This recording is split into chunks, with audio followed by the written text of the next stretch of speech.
swallowed the red pill back in 2008 and began reporting the news in front of a camera in 2019. In that time, we've seen a complete upheaval in world politics. The battle lines have changed between the illusion of left versus right to the reality of globalism versus nationalism. Despite all the information, the truth and the lies, there are two very distinct pathways emerging. Should we follow Labor and Liberal to a dystopic one-world government, or do we fight for our nationalism, unlock our hidden resources wealth and build a new Australia? With the world teetering on a knife's edge, should we solidify our relationship with the USA and become the 51st state? This is my mission statement here on Australian National Review, and I welcome you to Black Pill me as hard as you can as we determine our future together. This is the 51st state.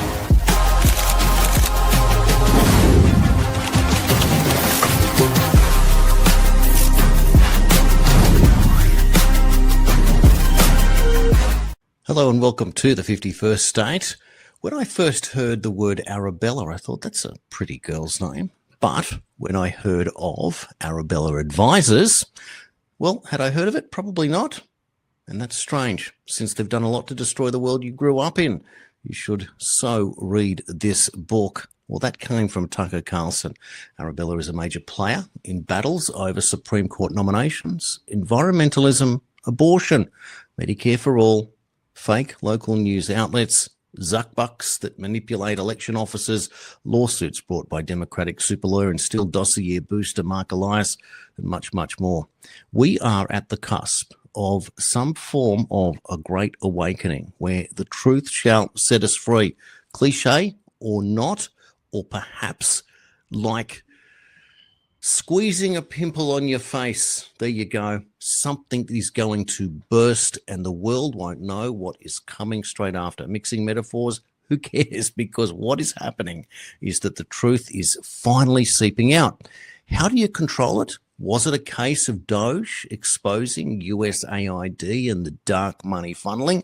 We're going to find out all as we get into this discussion. We'll take a break in just a moment, and I'll come back and introduce you to Scott Walter, whose credentials are off the charts, and he has written the book on Arabella, and we will get into that discussion just after this. That is the book titled The Dark Money Network of Leftist Billionaires Secretly Transforming America. There you see those three famous faces on the stage right there in front of you. We're going to take a break. I'll be back right after to introduce you to Scott Walter. Don't go anywhere. This is the 51st State.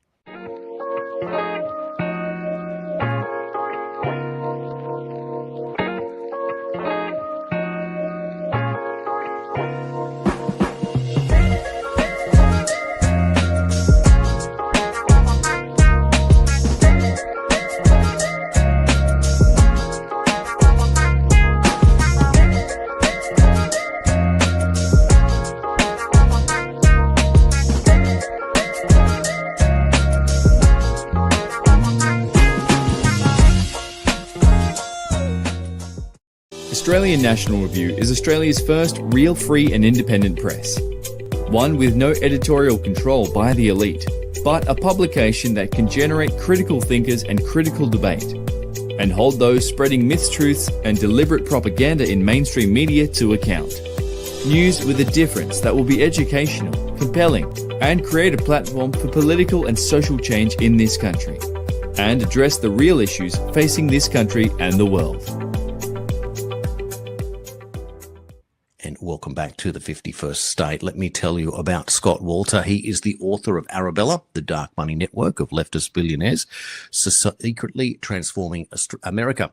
He's the president of Capital Research Center. He served in the George W. Bush administration as special assistant for the president for domestic policy and was vice president at the Philanthropy Roundtable, editing Philanthropy magazine and producing donor guidebooks and an aid to the poor, public policy research and other topics.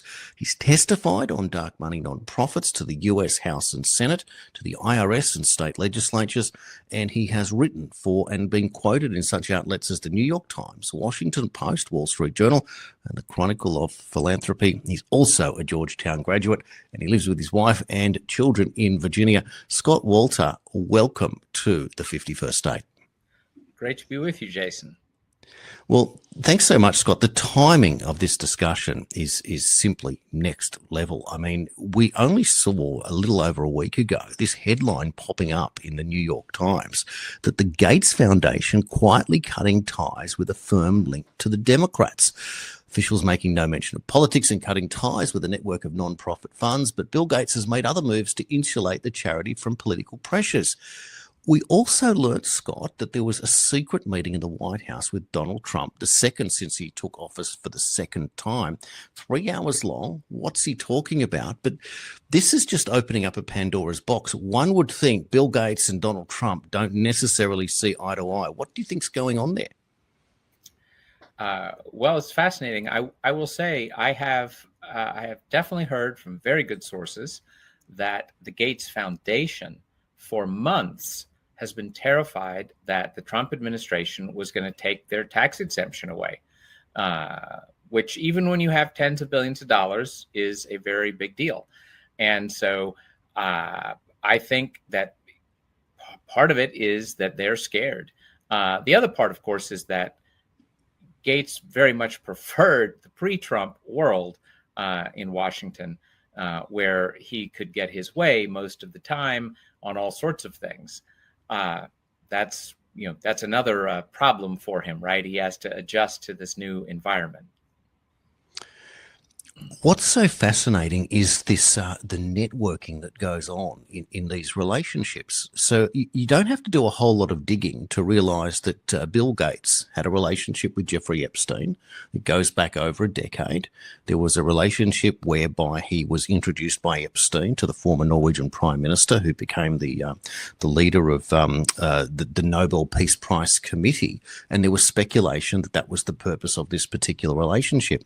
But with the Epstein files sort of everywhere at the moment in the news and revelations today, you've got victims coming out, etc. There are big named people that are being called out by said victims. There mustn't be a non-nervous person in the US today in terms of positions of power. Everyone must be running scared somewhere that something's going to happen, because an allegation, even if it's not true, somehow sticks. Is this part of this shake-up, a constructive shake-up from Donald Trump, do you think, in terms of the relationship here with opening up the Arabella discussion, or is this something that's been building for years now and is just a natural thing that's occurring, that people are asking the right questions at last? Well, I think it's probably a mix of both. I will brag that my team at Capital Research Center were the first ever to uncover Arabella back in 2018. It had never been written up by left, right, or center, even though at the time it was doing $750 million a year in business. Now it's nearly double that.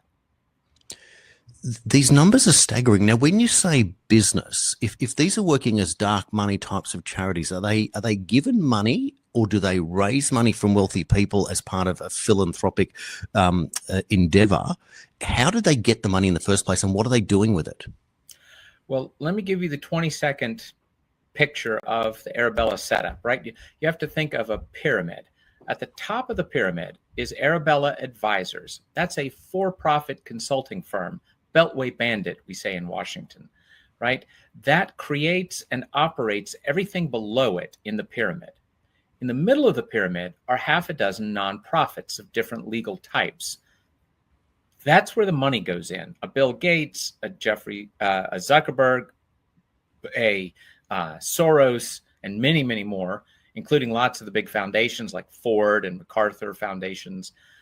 They write checks to those nonprofits, right? And then at the base of the pyramid is what your viewers see, right? It's hundreds and hundreds of fake groups, and they all have wonderful names. Floridians for a Fair Shake, Keep Iowa Healthy, speaking of the 51 states there, Secure Michigan Elections, right?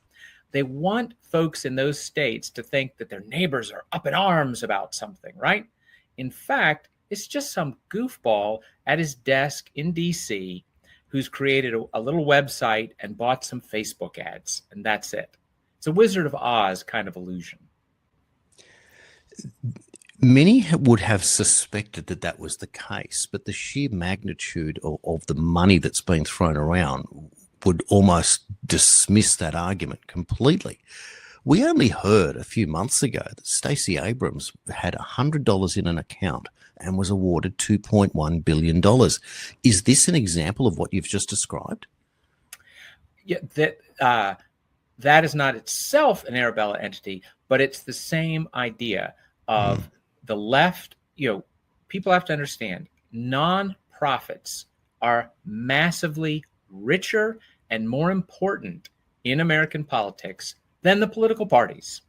Okay, Arabella crushes you combine both parties' fundraising machines, and Arabella just laughs by comparison. So that's the first principle. The nonprofits are hugely important for politics, even the kinds of nonprofits that are not legally allowed to engage in politics. Now, in the case of the Stacey Abrams thing, you are totally right. Somebody concocted a brand new little nonprofit. It had $100 in its bank account, had never accomplished anything for good or ill.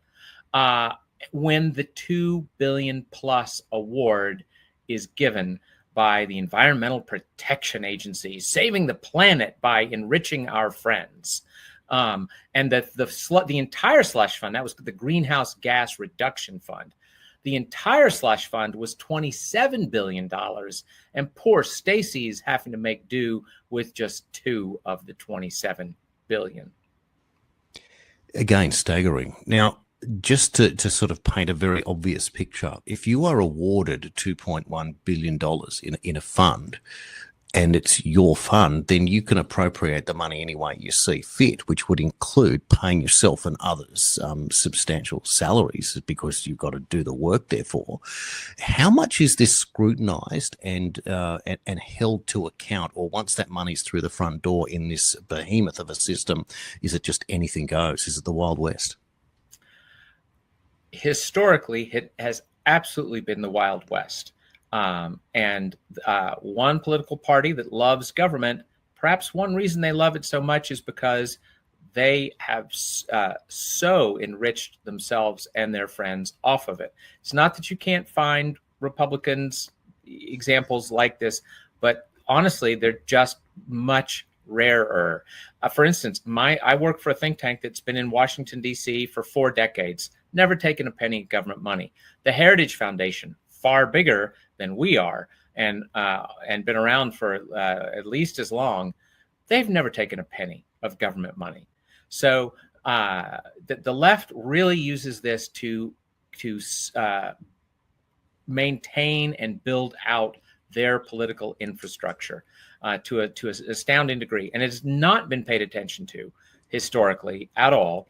Even in the first Trump administration, name me any kind of grants and things like this that got cut. Hardly any. Certainly wasn't making headlines. Now people in Australia and the other side of the world have heard of Doge. So the second Trump administration has brought some fierce spotlights on this. And I will also give Congress is not doing as well as the administration. But here's a good example. In the last couple of months, I testified 3 times in 6 weeks, all on lefty nonprofits, and mostly about their tax dollars, although they do lots of other bad things with, private money from people like Soros and Gates and the rest. What was therefore the purpose in the testimony that you gave? What was the inquiry about? Well, the last one might have been my favorite. It was in the House Judiciary Committee, but it was in the subcommittee on oversight, which is a little tiny subcommittee. The proof of how insignificant it is that Jasmine Crockett is allowed to be the ranking member for her party on that little subcommittee. So small and relatively unimportant, right? Now, the ranking member for the entire House Judiciary Committee, which is a much bigger deal, is Jamie Raskin. Now, the title of the hearing, I'm not going to get every last word right, but the title was very clear. It was something like how the left funds itself through government. The left funds its nonprofits through federal tax dollars, something very close to that, right? You get the idea, right? Now, Jamie Raskin, the ranking member of the full committee and a very powerful and important man, far more than I, he was at that hearing for every single second. He was there early. He was there when the gavel pounded it closed. Now, the only thing he said in all that time was, oh, this hearing is ridiculous. This is a waste of time. There is nothing to see here. And of course, his presence every single second was the best evidence that he was burying the needle in the lie meter. Wow. That is staggering, isn't it? So nothing to see here. He who screams loudest, of course, Jamie Raskin, who has had a thing for Trump for some time, as have many, the Adam Schiffs and the Chuck Schumers, etc., all of whom seem to get positions of power within the machine itself to be able to become the gatekeepers. And that's what it seems like, because it's a combination. Like the economic system that we watch, like a housing scheme, for example, the way that it works operates like a Ponzi scheme. You have a government that wants to operate almost like a mafia. That's kind of a tribute to you, and you will do this for me. How is it possible that the business models look so similar, and yet they're meant to be at the opposite ends of the spectrum? The goodies are meant to be the politicians, but they behave like the baddies who are the gangsters. Well, cronyism, it goes back as far as their, I'm sure the cavemen had cronyism among the hunter-gatherers, right? So, it is a permanent human temptation, which is why some of us think government ought to be as small as possible. So at least you're limiting the capacity for the cronyism, since you can't eliminate it from human nature, right? That's why you shouldn't have huge government. It's always going to get turn into a crony operation. And by the way, big business is bad too. A good libertarian like the Nobel economist Milton Friedman, he always said one of the best reasons to oppose big government is because if it gets big enough, the big business will get in bed with it. And again, you have cronyism there. Now, the lefties loved it. If you're talking about an oil company or something, the lefties will talk about their government subsidies all day long. But when you're talking about anything else, anything that the lefties are getting money out of, they're not very interested. This is it. It just becomes so obvious. Now, going back to the book, and we'll take a quick break in a moment, but you specifically on the cover, you've got Bill Gates, George Soros, and Mark Zuckerberg. For many people, at least conservative or centered, might just say that this would be the enemy of the people right there. Why specifically did you target those three, or are they the tip of the spear, so to speak, and therefore deserve their spot on the cover? Well, I had one or two more I wanted to get on the cover, but the publisher rightly pointed out that one of them, though he's very important to the story, nobody would recognize. Whereas those gentlemen were picked for two reasons. One, tremendous recognition, right? Everybody on the planet who has a computer knows who those three guys are. And second, they are three of the very largest donors into the Arabella nonprofit network. Might you have put the other two on there? You could have renamed the book Mount Slushmore. And there it is. Look, it's a staggering conversation, and I just can't believe that we're going to just scratch the surface here. But the money, the names, the system, the simplicity, and the outright gall of these people to take a couple of ads out and expect to have billions of dollars. Is it any wonder that the system is entirely broken? Now, Scott, we'll take a quick break. We'll come back, but there's just so much more to get into. You're watching The 51st State.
And welcome back to the 51st State. My guest this hour, Scott Walter. I'll bring Scott back in right now. Scott, just before the break, just some of those comments are absolutely staggering. Does it turn up that a character like Zuckerberg, new to the game, certainly 2 generations behind George Soros, is because of his position at Facebook, because it is so big and powerful that he's just suckered into this, or does he choose to walk into this? Well, I can't say that he's a close friend, so I would hesitate to claim to have certain knowledge. I will say among Soros, of the 3 on the cover, Soros and Gates, they seem to have messiah complexes, or Soros's case maybe Satan complexes. I don't know, but anyway, they really, I think, believe that they know what's best for the world. My sense with Zuckerberg is that he's a weather vane. Whichever way the political power is flowing and it's going to affect his giant business, he's going to make nice. I mean, it was very clear a few months before the election, he was doing surprisingly nice gestures toward Donald Trump. My favorite being he was writing that one of the House Oversight Committee, or maybe it was House Judiciary Committee, responding to some complaints of theirs. And he threw in, they hadn't asked anything about Zuckbucks, but he threw in 2 paragraphs sort of apologizing for Zuckbucks, claiming he doesn't believe that it was a partisan operation. Oh, no. But, gosh, he wouldn't want to offend any, sorry if he offended anybody, as it were. Right now, that was totally unnecessary. It was a painfully obvious suck up to Trump. And here's my thought, Jason. That was a few months before the election. Well, I dare say Facebook, which has, 1/4 of all human beings on the planet on its site, I bet, and he's got very fine data crunchers, I bet you his data people were telling him, yeah, Trump's probably going to win here, and that he was doing a peremptory suck up. It's such an interesting analysis of what's going on, and it makes total sense. Now, you mentioned that that Gates and Soros would have messiah complexes, and in Soros's case, you've gone a step further and said a satanic complex.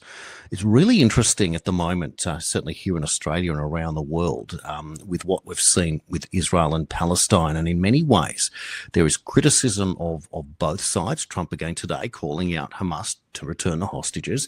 And yet there are others who are saying that Israel's heavy-handedness, or the Israeli government's heavy-handedness, particularly Netanyahu, is a step too far, and they like to use the term genocide. Now, in that discussion, there is often attacks that become and appear to be anti-Semitic, and yet people want to lump all Jewish people into that case. But if George Soros is one of the world's most wealthiest people, is Jewish, but is also, or claims, or did in fact admit that he was acting as a capo in World War II for his own survival, admittedly as a teenager, you can't call all Jewish people the same. George Soros working against his own people for his survival at that point.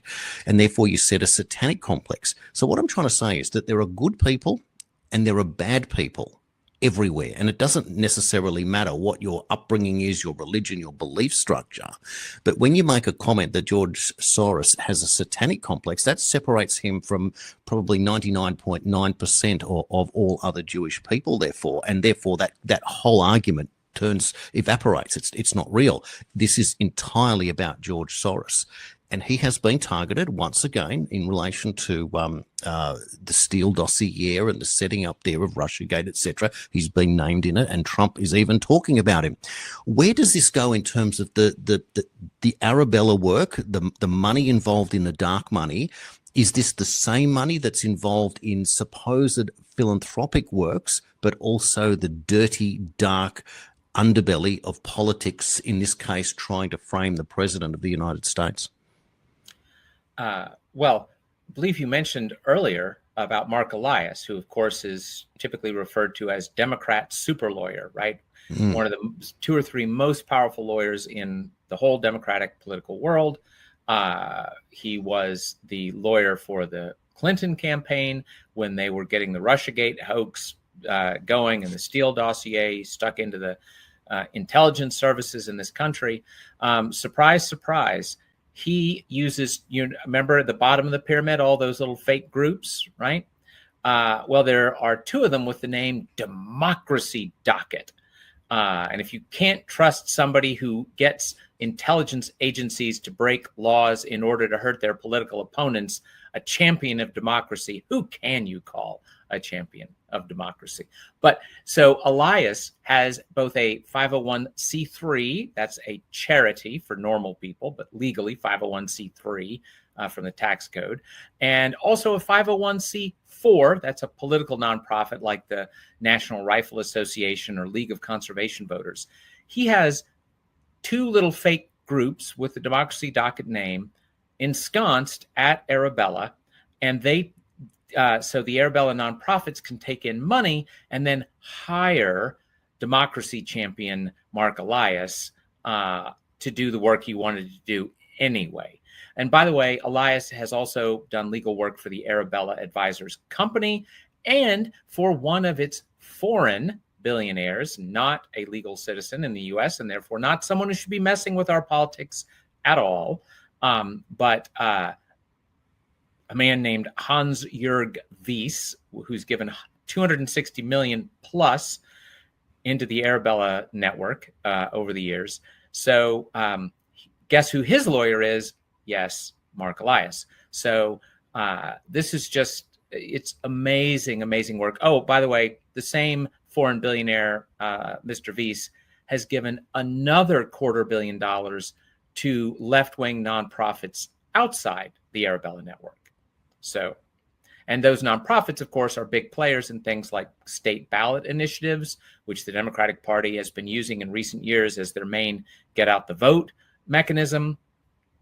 And they also, those nonprofits have also given to the top Democrat super PACs, which, of course, Mr. Wyss could not write a check himself. It would be illegal if he wrote a personal check to a super PAC. But if he gives money to one of Arabella's nonprofits and they give money to a super PAC, that's entirely legal. And let me tell you, Arabella and Mr. Wyss assure us that they have never mingled his money and done that with his money. Though, of course, all money is fungible. Now, you mentioned super PACs, and this is kind of the workaround, if you will, to limitations of direct political donors. And their idea is that it's meant to be an arm's length relationship. And I remember in the 2016 campaign that John Podesta was photographed at a particular super PAC. And I'm wondering, how can you be the campaign director and be at a super PAC and maintain an arm's length relationship? Is this just pretend? At this point, it's become a joke. I mean, it's over the years, all of the traditional barriers and the rest are just dissolving. And there's some of that on both sides, I have to say. But, I will tell you, my solution to that is not to try to enforce the theoretical laws. I actually think it's a bad left-wing project to have the so-called campaign finance reforms that tries to restrict the amount of money. Because here's the thing, money is like water. It's always going to find a way through. So it would be better if the money were going to the political parties. People could hold them accountable much more easily. How is an average American going to hold Arabella and its network accountable? Forget it. Unless you're a billionaire who's going to take your business away, like Gates, you got no leverage. But you do have leverage over the Democrat Party or the Republican Party. So, and by the way, those monies are everything over $200 to a traditional PAC and the two parties. That's all made public, right? You can't do multi-million-dollar deals that there in the dark. So, and by the way, it was left-wing foundations that pushed through the campaign finance reform, like the old McCain-Feingold bill. All that did was strangle the parties and make for a bonanza for the nonprofits. And as bad, I don't love the two parties either, but at least they have to be honest. They have to fess up what money they're getting, and you can hold them responsible. If you're upset with what the Republicans are doing, by God, don't vote for any Republican, and that matters. But you can't do anything with Arabella or the Ford Foundation or the Wyss Foundation. Forget it. It makes it really, really difficult, doesn't it? And you've got people like Bernie Sanders, who pretended to be an independent and became a Democrat in every which way, but had been screaming for election campaign funding reforms for years, if not his entire career.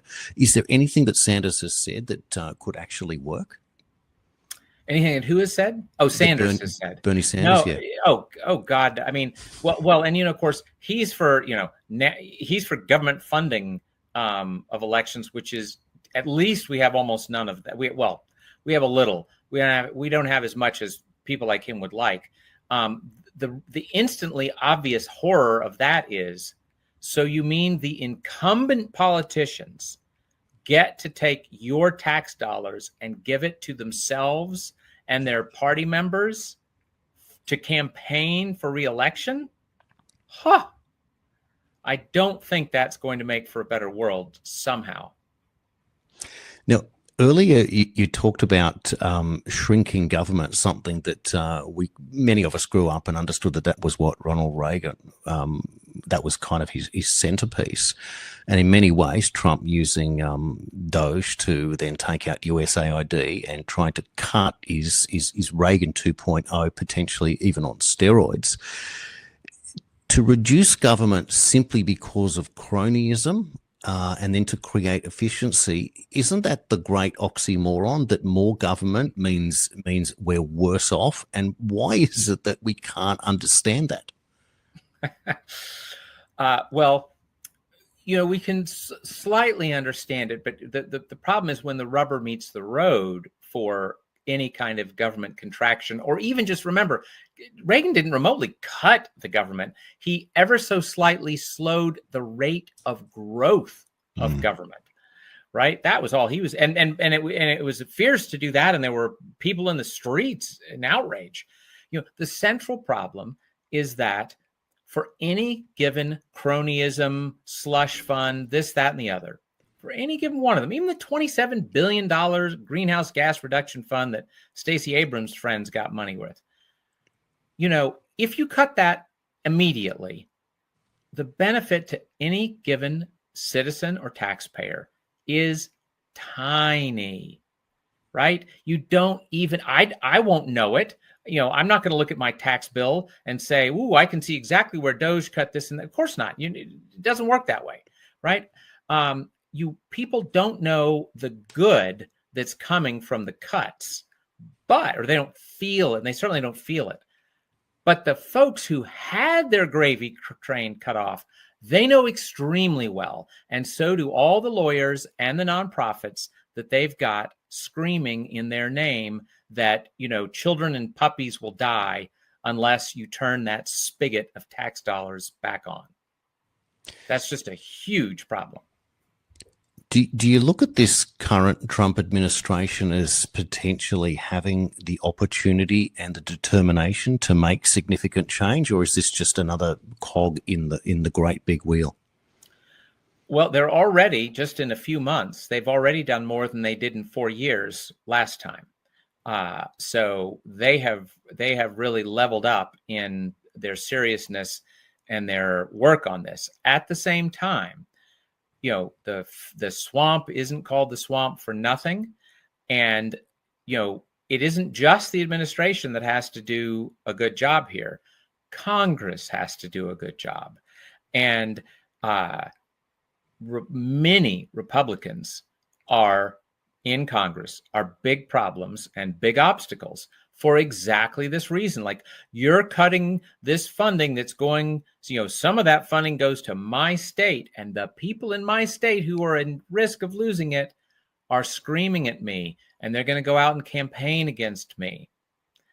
And I don't care if, it's going to make things marginally better for everybody else in the other states. So that too is a big, big problem. Congress, the administration's doing a lot. Congress has to do its share.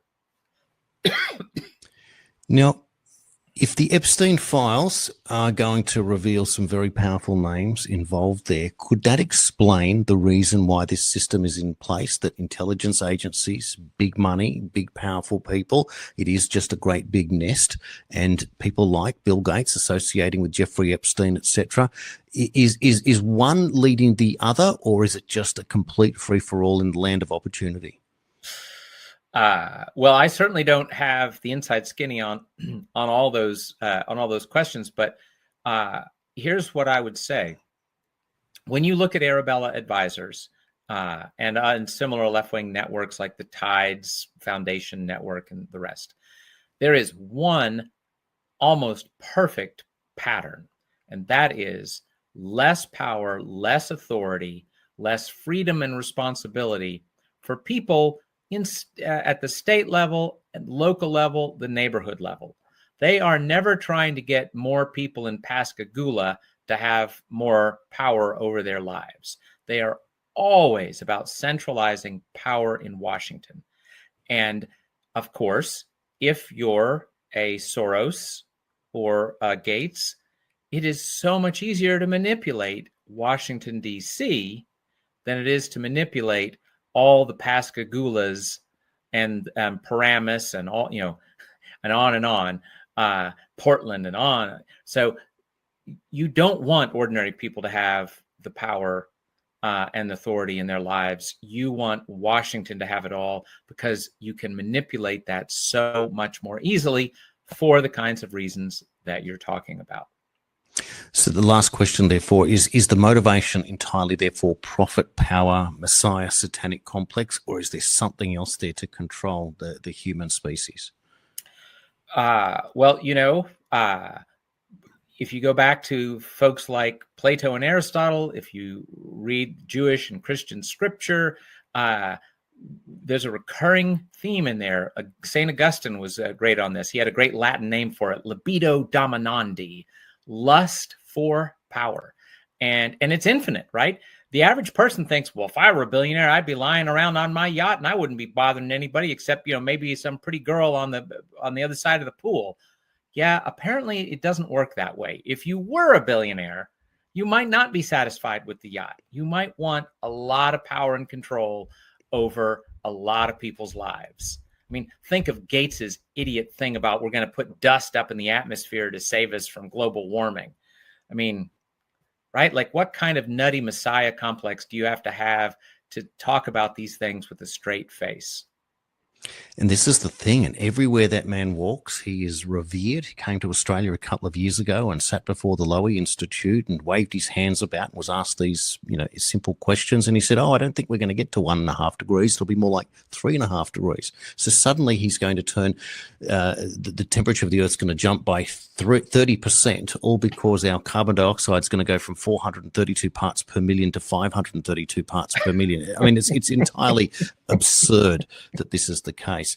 But I'll tell you what, Scott, you have been able to unpack and unravel and explain in very simple terms for all of us to understand the spiderweb network that operates around the world, and provided us with at least a little bit of encouragement that there is someone in place that is willing to change the system, as we see from the outside with so many stories developing. And I've mentioned it many times, Epstein, but Bill Gates, George Soros, and Mark Zuckerberg appear to be public enemies number 1, 2, and 3, and that would make you right over the target with your great book, Arabella, The Dark Money Network of Leftist Billionaires Secretly Transforming America. I can't wait to show this to everyone. We all need to read it, and maybe Father's Day for Australians is on Sunday. Maybe you can put your order in and get one for Dad. There you go. That's terrific. Thank you, Scott, for your time today on the 51st State. Great to be with you and down under for a little while.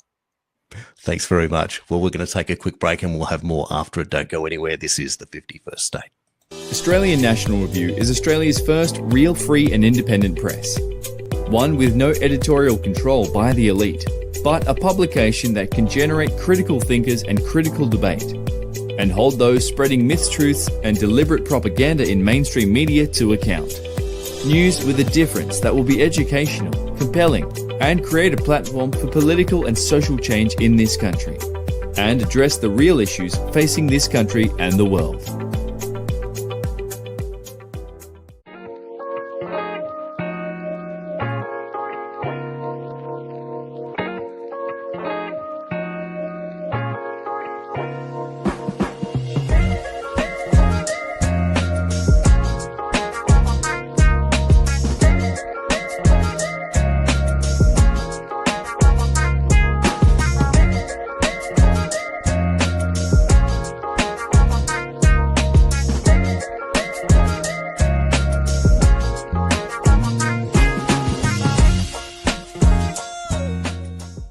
And welcome back to the 51st State. I hope you enjoyed that interview with Scott Walter.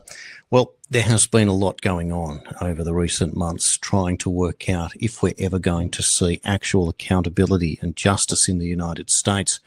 And whilst we consider what's actually been going on with Russiagate and a coup perhaps to take out the President of the United States, most people in the general public, certainly those on the left side, those that don't like Trump, believe that the Epstein files will reveal that Trump was the bad guy in all of this, the perpetrator and the one to be taken out.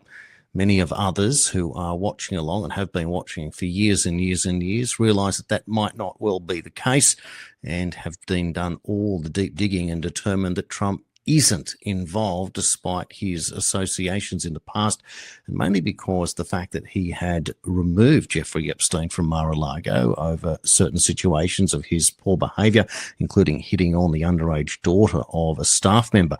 Then, of course, there was the links to Virginia Giuffre and her working there and claiming that Epstein stole her to go work for him and setting up that particular relationship there.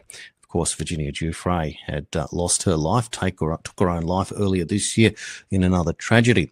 Well, we've since seen huge developments coming out of the US, and I'm going to start this coverage firstly by what we saw yesterday when Nancy Mace was seen storming out of a hearing in absolute despair. Take a look.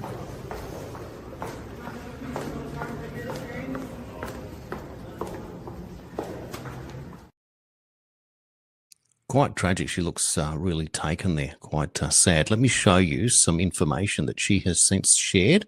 Here's a series of posts. She says, a cold, dark cell, Prince Andrew in handcuffs sends the right message. Now seems like a good time to discuss prosecuting Prince Andrew for any and all potential crimes on US soil.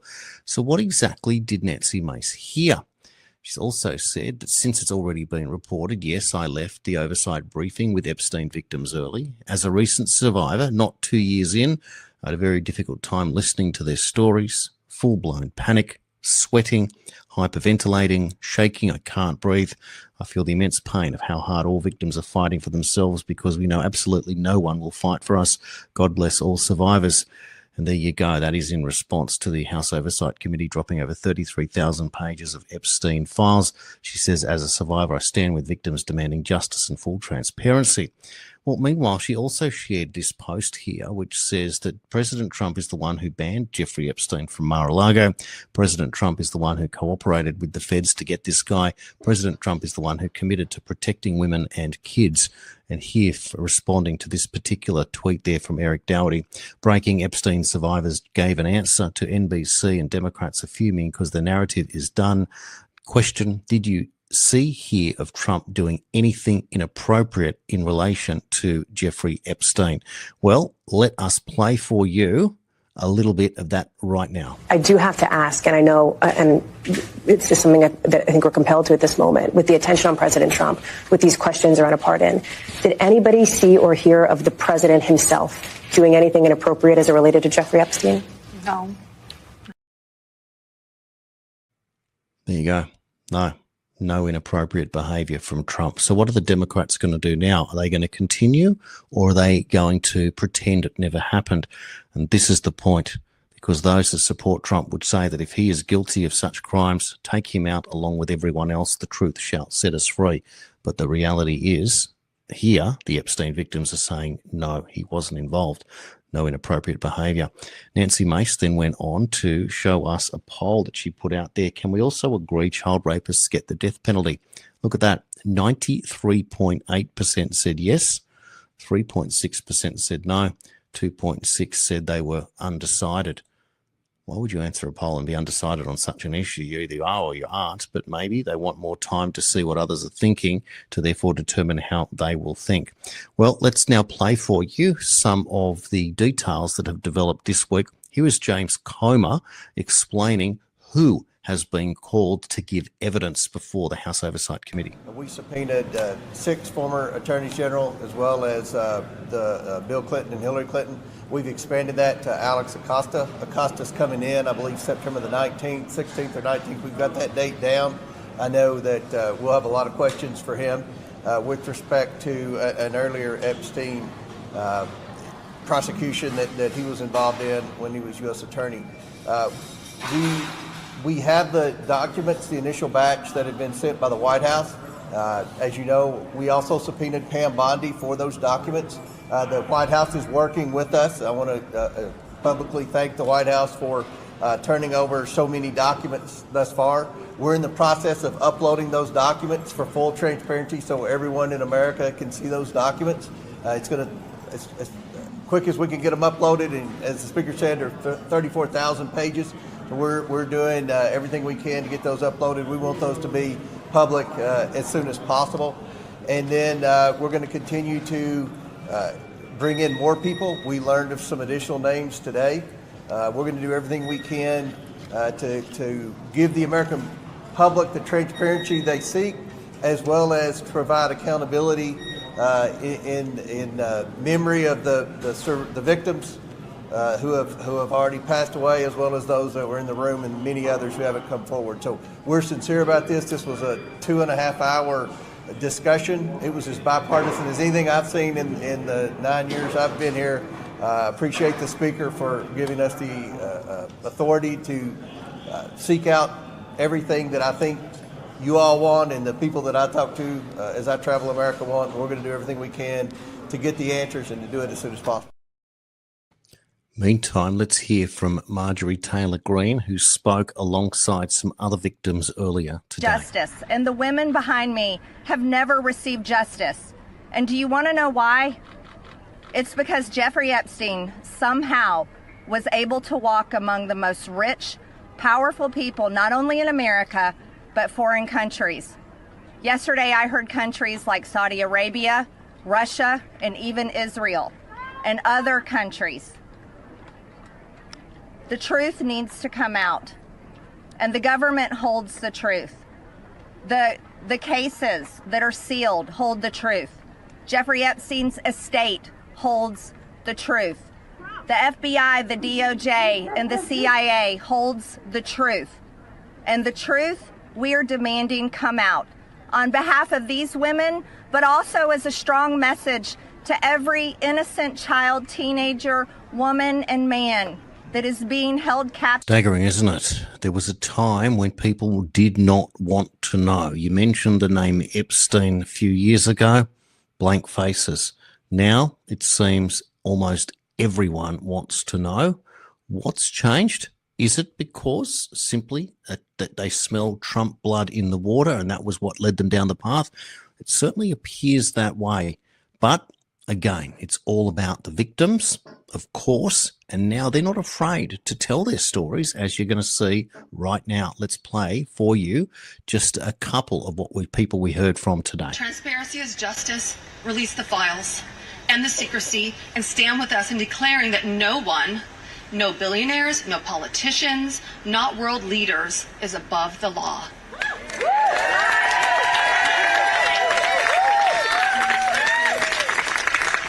And let me announce now, several of us Epstein survivors have been discussing creating our own list of names.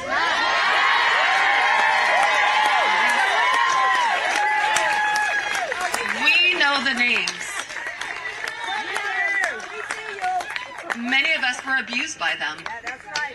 Now together as survivors, we will confidentially compile the names we all know were regularly in the Epstein world. And it will be done by survivors and for survivors. No one else is involved. Stay tuned for more details on that. Because history is watching, and so are the women who will come after us. Thank you. And more power to them. Again, the truth shall set us free. Here is another victim speaking out. 2002, I was living in California, a young woman with high aspirations of becoming an actress. I was already beginning to make a name for myself in the industry. A person I trusted, someone I thought was a friend, invited me to meet a powerful woman who could help advance my career. That woman happened to be Ghislaine Maxwell. I was asked to give her a massage, though I had almost no experience, and when I did, she praised me and promised introductions to someone enormously powerful, someone who could change the course of my life, and that man was Jeffrey Epstein. At first, I was an excited young woman on top of the world. Epstein flew me to his private island. He listened to my dreams, promised to help, but his promises came with a catch. The abuse began. He told me to keep it secret. He manipulated me with quid pro quo I did not consent to, but I felt I had no one to turn to. He was too powerful. I was just one of the many young women trapped in his orbit. I was even taken on a trip to Africa with former President Bill Clinton and other notable figures. In those moments, I realized how powerless I was. If I spoke out, who would believe me? Who would protect me? Epstein himself was the most powerful leader of our country. Epstein surrounded himself, with the most powerful leaders of our country and the world. He abused not only me, but countless others, and everyone seemed to look away. The truth is, Epstein had a free pass. He bragged about his powerful friends, including our current president, Donald Trump. It was his biggest brag, actually. And while what I endured will haunt me forever, I live every day with PTSD. I live as a mother trying to raise my child while distrusting a world that has betrayed me. This kind of trauma never leaves you. It breaks families apart. It shapes the way we see everyone around us. So sad, isn't it, when you listen to the stories in real time? Of course, this is about protecting the victims, and certainly the underage victims, the children that are put into this world. Now, we've learned over the years that there will be a lot that would not be revealed, and that upset a lot of people who were Trump supporters. And this comes through the whole Q movement, dare we say, that letter in public. And one wonders now if the world calls for it, that the world will be cleansed once and for all. Because the one thing that we learned, that transparency is the antidote to distrust. Therefore, you can't then cut it off and then say you're going to be transparent and not. Now, on the other side of the coin, what happens when you expose said crimes and the institutions collapse? And better off, that the intelligence agencies also collapse. This is absolutely crucial to what we need to discover now. Very, very important. So what's the upside? And is this part of Trump's plan with using the tariffs as a way to change the economic outcomes and change the way that Americans are going to prosper? He was asked a question today specifically about if the tariffs will help remove income tax for Americans. Take a look. You've also mentioned before they could possibly replace federal income tax. Possible. Do you think that's someday it's possible? It used to be. So if you go back to 1913 is when they ended tariffs. We were the richest ever from 1850. It was all tariffs. We didn't have income taxes. From 1850 to 1913. In the 1887s, about 1887, they had the Great National Tariff Act. And it was a group of people that got together because our country was so rich, they didn't know what to do with the money. We had so much money, they didn't know what to do. It was a group of very prominent people that were set up to hand out money to everybody because we were the richest we ever were. Proportionately, we were in 1887, around that time, even in 1913. We ended them in 1913. How did that work out? And then we went to the income tax system, and then we had the Depression. And by the way, a lot of people try and say that, oh, tariffs with the Depression. No, they ended in 1913, and then we went to income tax, and then in 1929 you had the Depression. They did try and bring it back in 1931-32, but the Depression had long started, and this poor, beautiful nation was gone. It was gone. We suffered for 25 years. It took 25, 30 years to really recover from the Depression. And we don't ever want to see that happen again. The tariffs are vital to the success of this country. When I say I ended 7 wars, at least half of those wars were ended because of the power of tariffs. I was able to say, well, we're not doing any business with you, or if you're going to war, we're putting a big tariff on you. And all of a sudden they announced that the war was settled. I settled 7 different wars. Imagine a situation where you have tariffs, not on US-made goods, and you are an American, and you no longer have to pay income tax. How much would your life change at that point? And given the fact that Trump has set up the savings accounts for newborns, that investment account could set children up at the time they become adults to have lots of money in their accounts, hundreds of thousands of dollars, in fact, obviously if parents have got to make contributions, etc.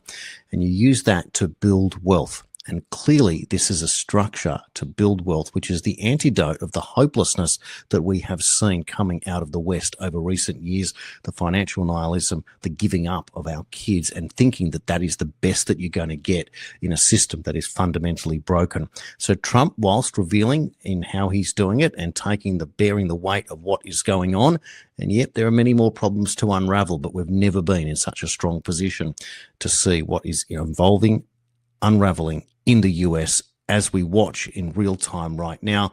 And let's hope that we will see finally people held to account and get this ball rolling for the greatest time to be alive in all of human history. Thank you for watching The 51st State. I look forward to bringing you more shows on next week. We'll get into it as well and check out what you can on anr.news and other sites. And I hope if you are looking forward to getting a little bit ahead yourself, that you've seen some of the advertisements in this show and, of course, the information at the bottom of the screen to help you check out. Maybe it's for you. Who knows? But onwards and upwards to all of you. Thank you.